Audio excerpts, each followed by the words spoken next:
Johnny ate in this restaurant, and he went to back out of the parking lot and ran over the owner's wife's cat. Michael Landon was one of the most beloved faces on television. But behind that image was a life filled with controversies that brought his story to a painful end far sooner than anyone expected. What really happened in Michael Landon's final months? And how did the people closest to him experience those heartbreaking final days? Join us as we take a closer look at the horrible ending and awful death of Michael Landon and the truth about the life he lived behind the cameras. A troubled childhood. Michael Landon's story did not begin with fame, money, or the strong screen image that millions of people later came to know. He was born as Eugene Maurice Orowitz on October 31, 1936, in Queens, New York. Long before he became a television star, he was a little boy growing up in a home that was far more troubled than most viewers ever realized. His family came from a Jewish immigrant background, and that identity shaped part of his early experience. His father, Eli Maurice Orowitz, worked as an actor and theater manager, so performance and entertainment were already present in the household. His mother, Peggy O'Neill, had also been involved in show business as a stage performer. On the surface, it may have looked like a creative family. In reality, the home was filled with pain, fear, and instability. One of the hardest parts of Landon's childhood was his mother's serious mental health struggles. Reports about his early life often describe Peggy as deeply troubled, and her repeated attempts to end her life left a lasting mark on him. For a child, seeing something so frightening inside his own home was deeply damaging. It created a life filled with emotional stress and constant anxiety. Instead of feeling safe, young Eugene often felt like he had to stay alert, unsure of what might happen next. That kind of pressure can shape a child in powerful ways, and for Landon, it seems to have planted the fear, sadness, and inner tension that stayed with him for years. School did not offer much comfort either. During his early years, he was mocked and singled out, including because of his Jewish background. That kind of treatment made it even harder for him to feel like he belonged. He struggled socially and had difficulty making close friends. Rather than feeling accepted, he often felt isolated. Childhood can be painful when home feels unstable and school feels hostile, and Landon experienced both at the same time. Those years helped build the emotional walls that people later said they could sometimes sense in him as an adult. Things began to change when the family moved to California during his teenage years. The move did not erase the pain of the past, but it gave him a new setting and a new chance to find himself. In California, Landon discovered athletics, and this became a major turning point. Sports gave him structure, focus, and a sense of control. He found confidence in his physical strength and talent. For the first time, he had something that made him stand out in a positive way. He became an exceptional javelin thrower in high school, and his skill was so impressive that it earned him a scholarship to the University of Southern California. At that point, athletics seemed like his future. He had real promise, and the idea of reaching the Olympics did not seem impossible. But that dream came crashing down when an injury ended his athletic path. It was another painful loss in a life that had already seen too many. Before Hollywood ever found him, Michael Landon had already learned what it meant to live with fear, rejection, hope, and heartbreak.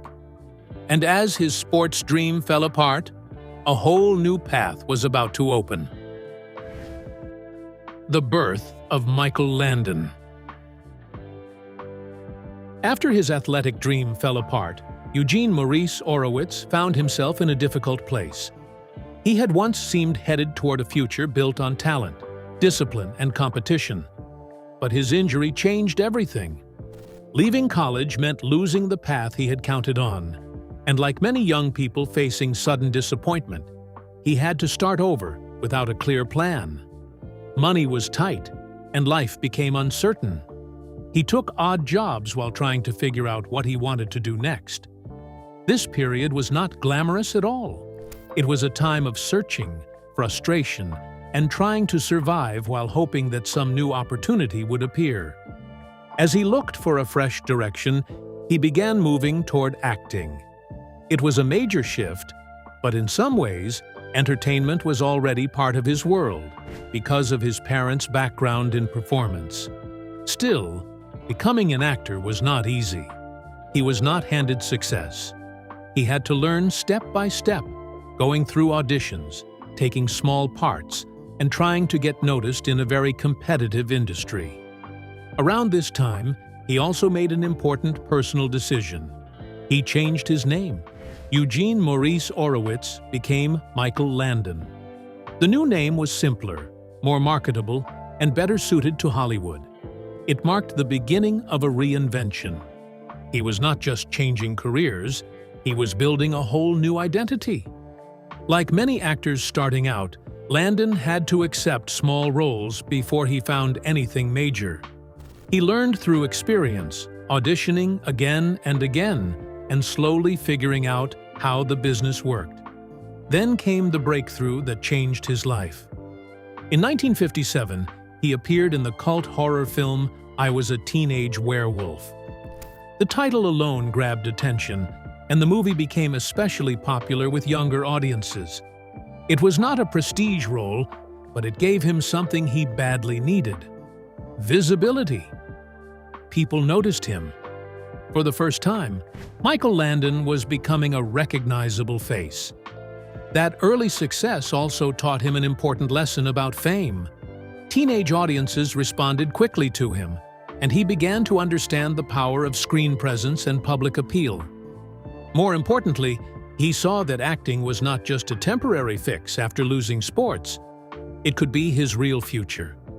Film gave him his first big break, but television soon looked like the place where he could build something lasting, and that realization would shape everything that came next. And before long, one TV role would turn Michael Landon into a national star. Bonanza. Michael Landon's real rise to stardom began in 1959 when he was cast in NBC's Western series Bonanza. It was the role that changed his life and turned him from a young actor with promise into one of the biggest faces on American television. On the show, he played Little Joe Cartwright, the youngest son in the Cartwright family, who lived on the huge Ponderosa Ranch. Little Joe was handsome, emotional, energetic, and often impulsive, which made him very different from the more serious men around him. That charm helped him stand out quickly. Audiences connected with him, especially younger viewers and women. And it did not take long for Michael Landon to become one of the show's biggest attractions. Bonanza itself became a huge success. It was not just a popular Western. It became one of the most watched shows of the 1960s and stayed a major part of American television for years. At a time when Westerns were a powerful part of TV culture, Bonanza stood above many others because of its family-centered stories and strong cast. As the show grew bigger, so did Landon's fame. He was suddenly in millions of homes every week. Viewers knew his face, followed his character, and saw him as one of the most recognizable young stars on television. This was the stage of his life where Michael Landon stopped being just another actor and became a household name. But fame alone was not enough for him. While many actors might have been satisfied with simply starring in a hit series, Landon wanted more. During his years on Bonanza, he started learning how television really worked behind the scenes. He paid attention to scripts, directing, production choices, and the way stories were shaped. Over time, he became deeply interested in writing and directing. He did not want to only perform lines written by someone else. He wanted creative control. He wanted influence. He wanted the ability to shape the finished product. That ambition became an important part of his identity. Landon was driven, smart, and determined to grow beyond acting. He pushed for more opportunities behind the camera and slowly began building the skills that would later make him a major television creator, not just a star. At the same time, this period also gave people early signs of the personality that would later become more controversial. He could be intense. He knew what he wanted and was not shy about going after it. Even in those earlier years, there were hints of the demanding leadership style that some people would later admire and others would strongly criticize. The success of Bonanza also brought him major financial rewards. By the late 1960s, Michael Landon had become one of the highest-paid actors on television. With fame, money, and growing creative power, he had everything many people dream of in Hollywood. But success on that level often changes people, and in Landon's case, it was also the beginning of a more complicated public and private life. And as his star kept rising, so did the personal choices that would start damaging the image fans loved. Marriage and private life. Before Michael Landon became the family man millions of viewers thought they knew on television, his real personal life was already becoming far more complicated than his public image suggested. His first marriage came in 1956, before he was truly famous. At the time, he was still a young man trying to establish himself in Hollywood, and he married Dodie Levy Frazier, a legal secretary. During that marriage, Landon adopted Dodie's son, Mark, from her previous relationship, and the couple later adopted another son, Josh. Those early years gave the appearance of stability and family responsibility, especially because this all happened before the biggest wave of fame arrived.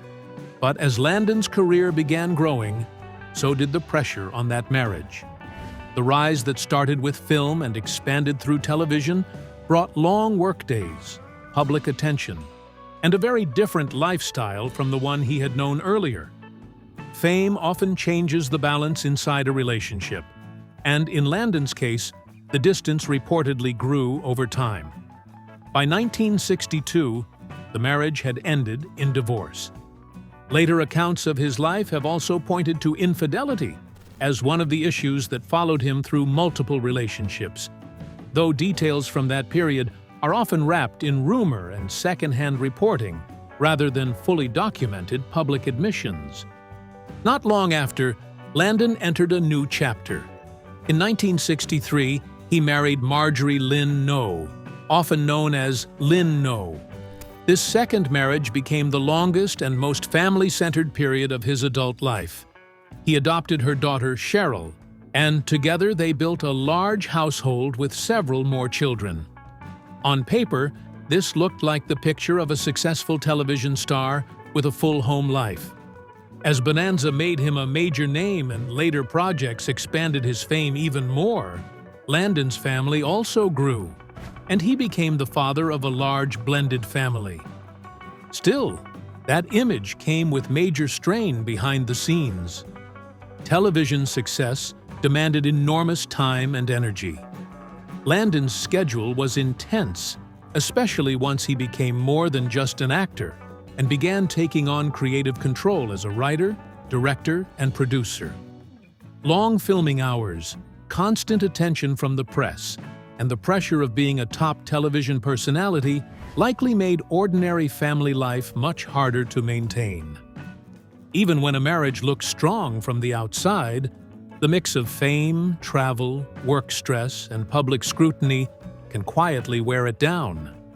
By the 1970s, gossip around Landon's personal life had become harder to ignore. Hollywood talk increasingly linked him to other women, and rumors about affairs added more tension to his second marriage. The most famous and most damaging relationship scandal would later involve Cindy Clerico, whom he met while she was working in makeup on Little House on the Prairie.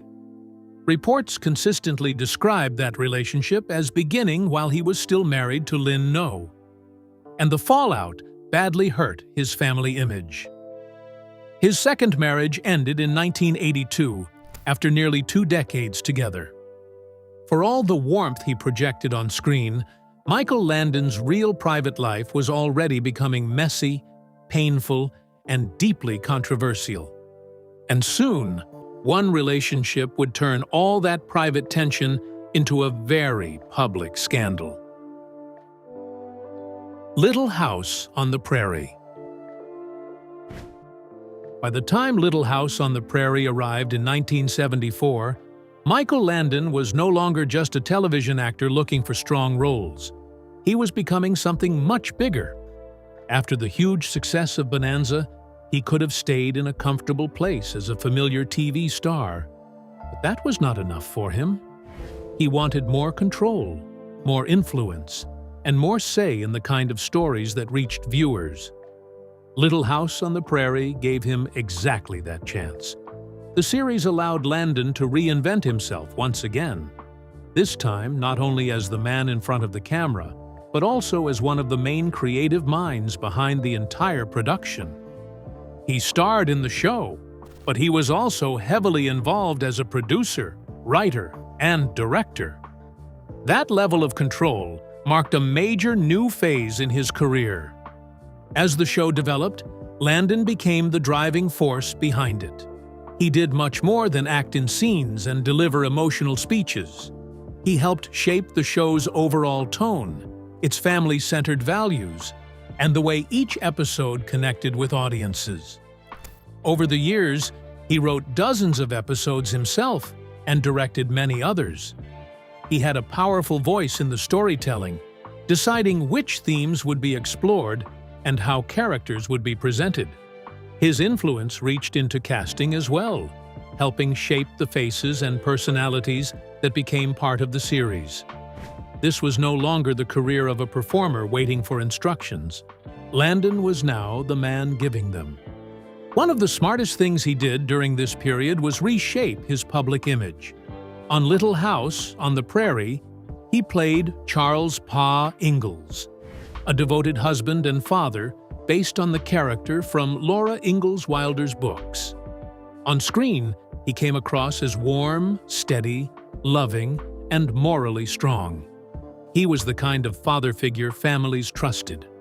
Week after week, viewers saw him as a man of principles who protected his children, supported his wife, and faced life's hardships with strength and kindness. That image connected deeply with audiences. For many people, Michael Landon stopped being just a television star and became a symbol of comfort, decency, and family values. The show's popularity was enormous. It did not just succeed in the United States. It found audiences around the world and became one of the most loved family dramas of its time. Little House on the Prairie ran for nearly a decade, which gave Landon years of steady visibility and influence. More importantly, it proved that he was not a one-show actor who got lucky with Bonanza. He had the ability to build another successful television world and lead it from multiple directions at once. By this point, Landon had become one of the most powerful creators in television. He had fame, creative authority, financial success, and a carefully built public image that made him look almost untouchable. But the greater his power became, the more people began noticing the harder side of his personality behind the scenes.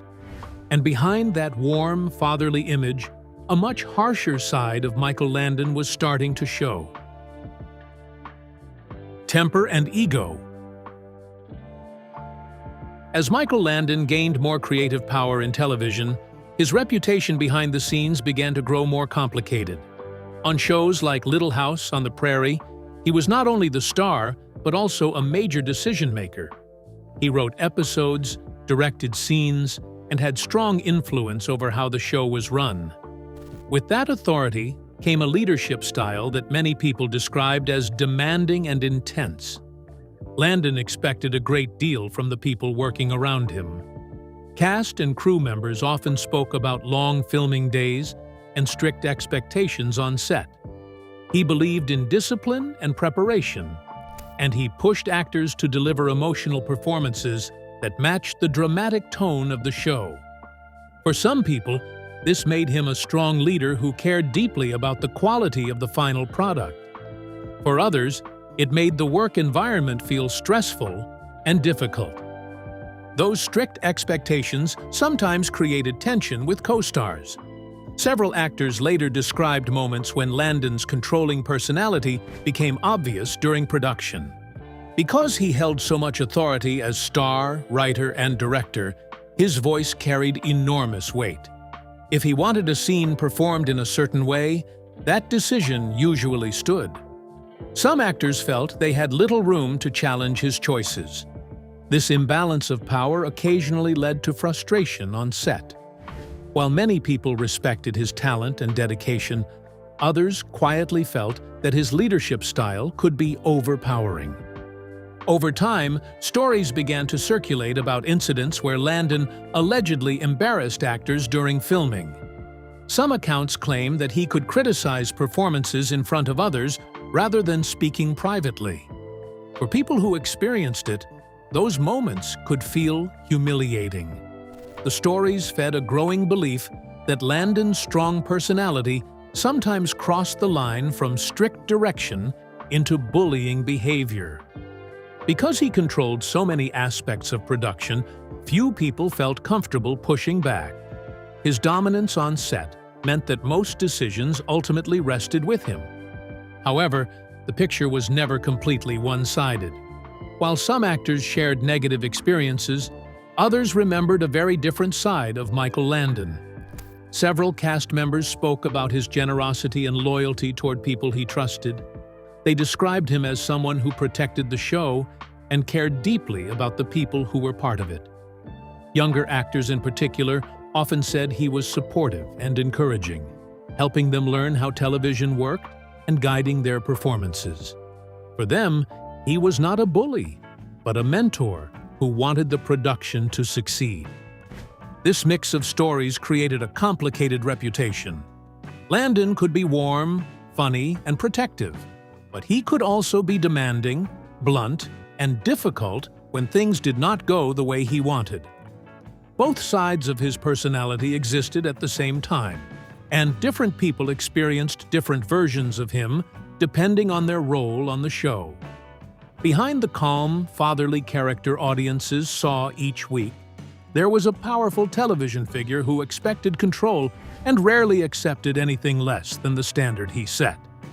And soon, the biggest controversy of his personal life would make those tensions impossible to ignore. The affair that shocked Hollywood. By the early 1980s, Michael Landon was one of the most recognizable and powerful figures on television. Millions of viewers saw him each week as the warm and principled father on Little House on the Prairie. His public image was built around family values, kindness, and moral strength. But behind the scenes, a relationship was beginning that would shock fans and damage that carefully built reputation. The controversy started when Landon met Cindy Clerico, a young makeup artist working on the set of Little House on the Prairie. Clerico was part of the production crew, and her job involved preparing actors for filming. At the time they met, Landon was still married to his second wife, Marjorie Lynn Noe, and the two had already spent nearly 2 decades together. They had built a large family and appeared to have a stable life.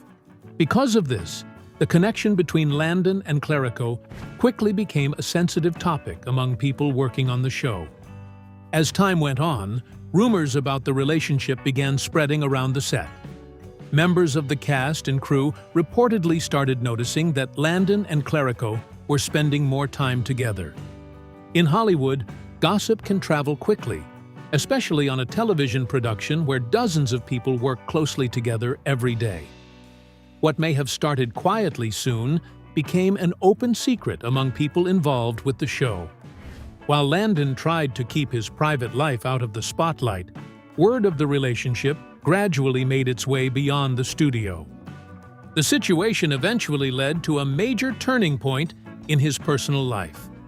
In 1982, Landon's marriage to Marjorie Lynn No came to an end after almost 20 years together. The divorce shocked many people who had followed his career and admired his family image. Because Landon had become known for portraying a devoted father figure on television, the breakup created strong reactions among fans.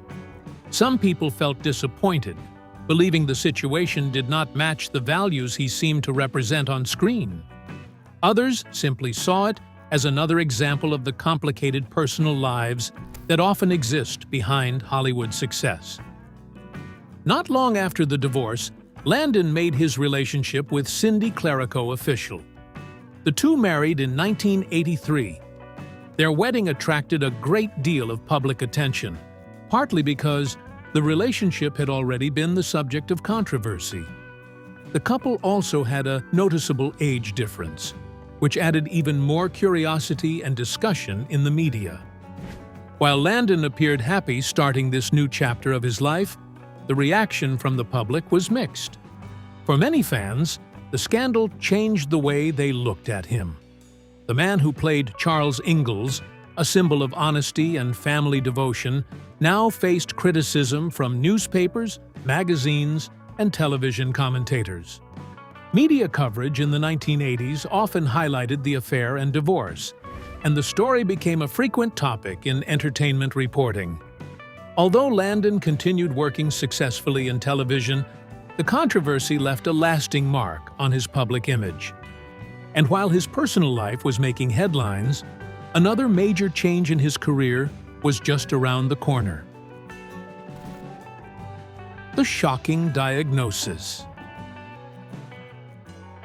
In early 1991, Michael Landon was still thinking about future projects and continuing his work in television. But suddenly, his health began to change in ways that worried him and his family.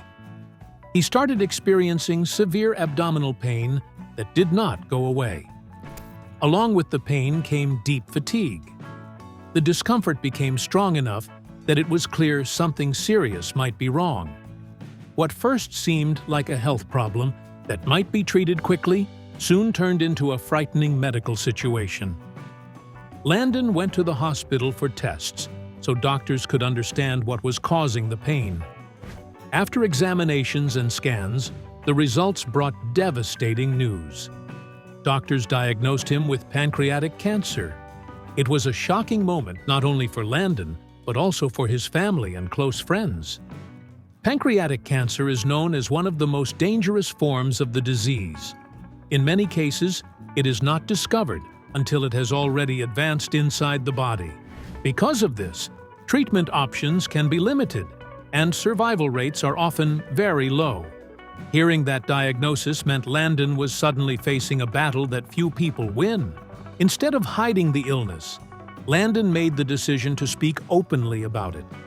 In April 1991, he appeared on television to announce the diagnosis himself. The moment was emotional and deeply personal.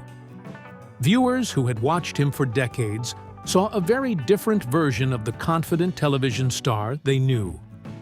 During interviews with reporters and television programs, Landon spoke honestly about the disease and the challenges ahead. His willingness to talk about such a serious illness surprised many people and brought attention to a cancer that was not widely discussed at the time. And sadly, the fight that had just begun would move much faster than anyone expected. The horrible ending. After Michael Landon publicly revealed his pancreatic cancer diagnosis in 1991, the seriousness of the situation became clear very quickly. The disease was moving fast. Pancreatic cancer is known for spreading aggressively, and in Landon's case, it did not give him much time. What made the situation even more heartbreaking was how sudden it all felt. Only a short time earlier, he had still been active, making plans and looking ahead to future work. Now, his health was weakening at an alarming pace, and the reality of his condition became harder to hide with each passing week. As Michael Landon's illness continued to worsen, his final days were spent quietly at his home in Malibu, California. By this point, the cancer had taken a severe toll on his body, and there was little that doctors could do to stop its progress. Rather than spending his remaining time in hospitals or public spaces, Landon stayed at home surrounded by the people who mattered most to him. His wife, Cindy Clerico, remained by his side, along with his children and other close family members. Those final days were private and emotional. The once energetic television star, who had spent decades working on busy sets, was now living through his last moments in a calm but heartbreaking setting, supported by those who loved him. On July 1st, 1991, Michael Landon passed away. He was only 54 years old. The speed of his illness shocked many people because only a few months earlier, he had publicly announced the diagnosis and was still speaking with optimism about fighting the disease. His death marked the end of a life that had been filled with enormous success, creative influence, and also personal controversy. For many fans who had watched him for years on television, the news was deeply upsetting. The man who had played strong father figures and hopeful characters had been taken by one of the most aggressive forms of cancer. The reaction across Hollywood was immediate. Fellow actors, directors, and television producers expressed sadness and disbelief at how quickly everything had happened. Many colleagues remembered him not only as a major television star, but also as a creator who helped shape popular shows for decades. Tributes appeared across television news programs and in newspapers. His funeral was held privately, respecting the wishes of his family. Michael Landon was laid to rest at Hillside Memorial Park in Los Angeles. The service allowed those closest to him to say goodbye, away from the intense public attention that had followed him for much of his life. Friends, family members, and colleagues gathered to remember the man behind the television roles. The story of Michael Landon ended far earlier than anyone expected. If you found this story interesting and want to learn about more shocking celebrity lives and untold Hollywood stories, make sure to like the video and subscribe to the channel. And join us for the next story.